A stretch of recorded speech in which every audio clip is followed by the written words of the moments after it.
My name is Oscar Contreras. I'm from Guatemala. My dad immigrated to the United States in the mid 80s as a farm worker.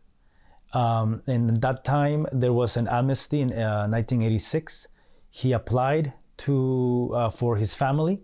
We all came. My brother came first, a couple months before us, and then my mom, my two sisters, and I came after them. From one moment to another, I was in my home country, and all of a sudden, just even the trees and the people and the buildings and the language is all of a sudden just different.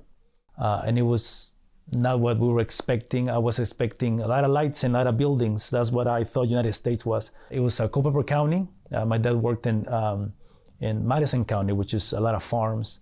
So it was a very shocking arrival in an apartment.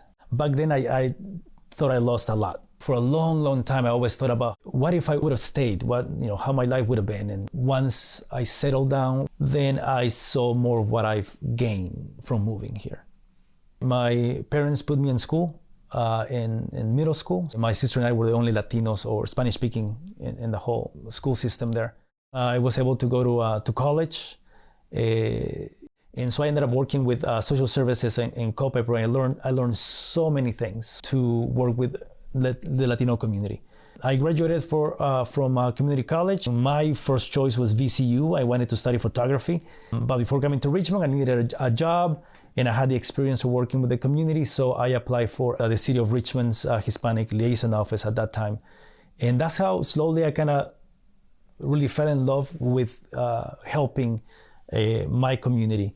And when I graduated as a photographer, I heard a radio station that just started in 2006. And I called that radio station and I suggested for them to do a show about community resources. I had no idea how radio worked. I just felt that I needed to tell them, like, you need this. We have so many things and people need to know this information. And they told me, well, we're hiring someone. We need someone that knows this community. And I said, but I don't know anything about radio. But they didn't care. So they gave me a part-time job. I worked there part-time while I was finishing school. And when I finished school, they gave me a full-time job. And it's been 16 years working with the Latino radio station. When you come to a different country, and especially if you want to unite your family, that each member of your family has different expectations of how things are going to be. And that's very difficult because things are definitely not the way we think when you're an immigrant. So many things change, so many doubts and just many things. So I would suggest for them to have grace, to be patient with each other, and to listen to one another and see each other's struggles and doubts. But for me, it took 2 years to settle down and to kind of feel like, this was a place that I would be okay kind of embracing. So I would give people, 2 years, to get used to. But now kids are getting used to really fast because technology and things, and they learn the language faster, which is great. Once you learn the language, you feel a lot more comfortable.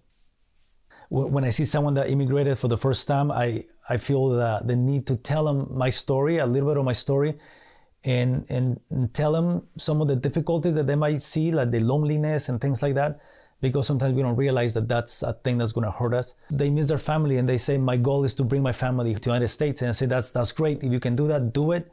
But please don't stay separated too long because you can't get that time back. Most immigrants don't really want to move away from their homeland. We don't want to leave behind our culture and our language and our family and our friends. We don't want to do that. In my case, it was my dad that brought us here. I didn't want to come, and when I came, I wanted to go back.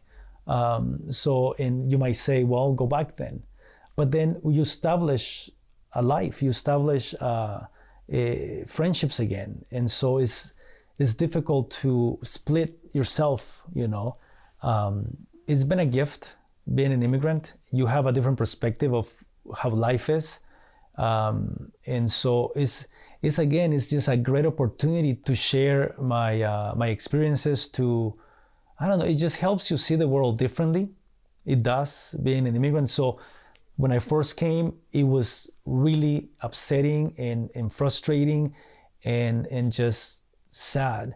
But now I can see it as a blessing.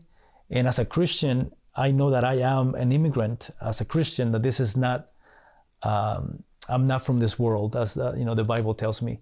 Everything in this world will go away, will pass, and that we're just here for a moment. So that kind of also gives me that sense that I am here in this world, and we're all here for a little bit of time, whether it be here in the United States or another place, to enjoy it, to get to know people, to meet the individual, and enjoy our experiences and learn from each other.